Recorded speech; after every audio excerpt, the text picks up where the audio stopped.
Welcome back, everyone, for my review of Season 2 of Alex Rider. Now, I'm really excited for this one because Alex Rider was one of my favorite book series when I was a kid. And if you haven't seen my Season 1 review, you can click right up here somewhere and take a look at that. But for now, let's get into Season 2 of Alex Rider. This is the story about Alex Rider, who is a teenage boy that becomes enlisted by British intelligence to do a mission. And he did that mission in Season 1. Now he's back home and he's just got PTSD. Yay! And especially revolving around one person he met in Season 1, which was Grigorovich. It's a hard word to say, Grigorovich. But he is constantly scared about seeing this guy around every corner. And he's kind of paranoid to this point, but I guess is it really paranoia if you're actually being followed? Anyways, he learns of this world-scale evil plot, and he tries to tell his organization about this, but his organization just says, you have PTSD, you need to go home, get some help, and they don't believe him. So he goes off on his own, and that's kind of where this entire story takes place over. Overall, I really liked the season, but not as much as Season 1. I thought Season 1 was just like top notch. But this season, there were things here and there where I'm like, that doesn't feel super realistic like it did in the first season. And I'm going to get into some spoilers here because I like talking spoilers. I like having a discussion on exactly what's happening, and I want to get some speculation about it. So let's just get into it. I thought it was really weird that Blunt was so against using Alex this season. I understand the reasonings behind it, and it makes sense you shouldn't use children in operations, but he was so determined to do it last season, and it felt kind of weird for him to not want anything to do with Alex. And you have someone that's willing to do anything for you and like do any kind of operation, and you're just going to turn him away. And not only that, but all the intel that Alex brought, even though it was unauthorized gathering, was right, except Blunt just assumed that it was wrong. He didn't, I mean, they ran some background checks on Cray, but they did, I don't know, I just feel like you should have trusted him a little more, or at least, even if you didn't trust him, follow up a little bit more and, go some routes that could have apprehended Cray at the end of the show. But he is specifically ruling Cray out, and I don't know if this is just like a trope that says adults never listen to kids or what. I don't know.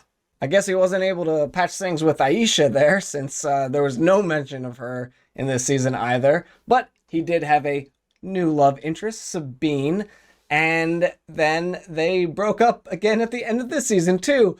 So I'm wondering if they're trying to play the whole James Bond new girl every season type situation or not. Who's it going to be in Season 3? Is it going to be Kyra already? We all see where this is leading here.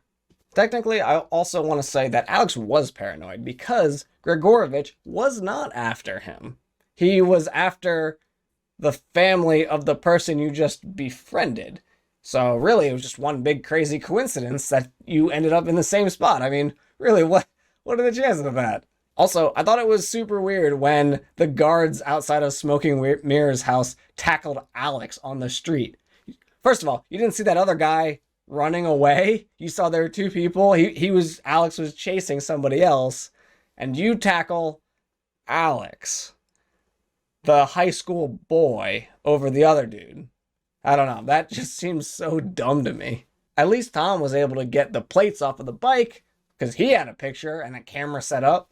But I think Tom, actually, speaking of him, at the beginning of the season, he was really fun, cool, and helpful. I mean, he got the plates. He set a fire in a building to draw someone out. And he also tracked Blunt's car. He did a lot of cool things.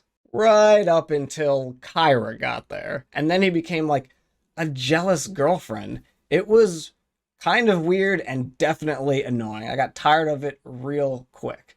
I don't understand why he was being so rude, or he wanted to write this person out of Alex's life so easily.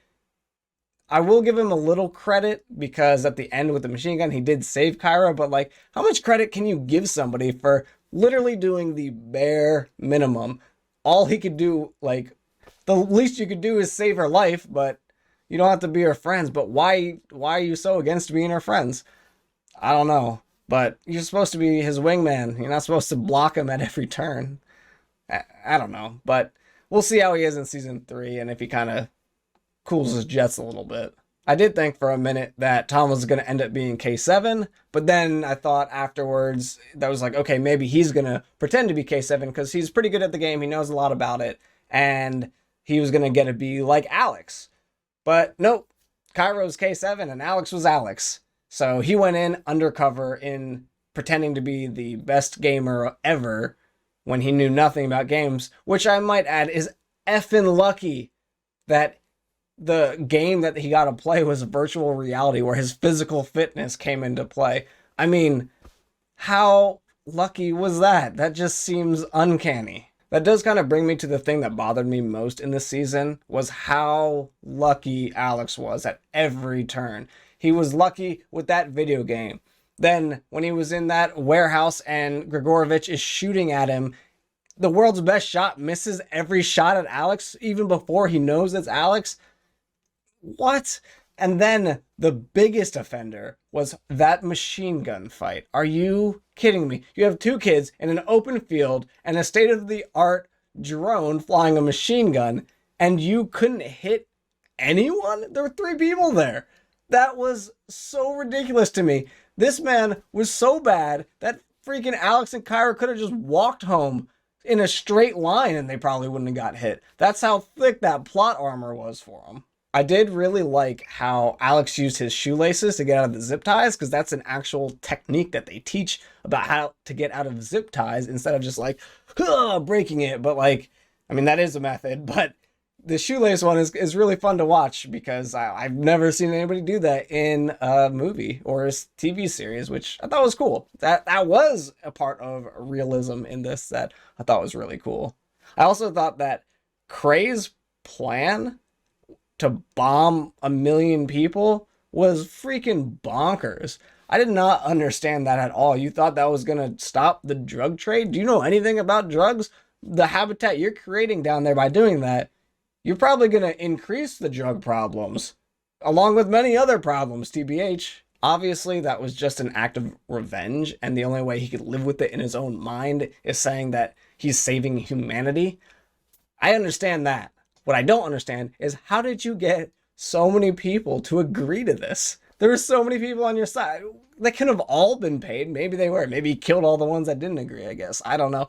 It just seems like a lot of people to go along with that plan to, kill 1.4 million people. It's cool also that at the end when Grigorovich was dying, he revealed that he's not trying to hurt Alex, which I kind of assumed because he's had lots of opportunities and he seems to always step in for Alex when they try to kill them. He's always like, oh, well, we can take them as hostages or something and I'm not going to shoot you right away. But he's seemed like a little fondness for Alex, and clearly it's because he used to work with his father.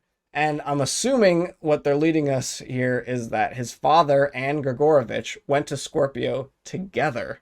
And I'd love to see the reasoning behind why his father turned. And I am hoping they're going to touch more on that in season 3 to get a little bit of his background. But if you've seen this show and you know the answer to that, then maybe don't tell. But if the show's really different from the books, then, go ahead and share or do whatever you want. I don't care. But I'm Keegs. I hope you've enjoyed listening. I'll talk to you later.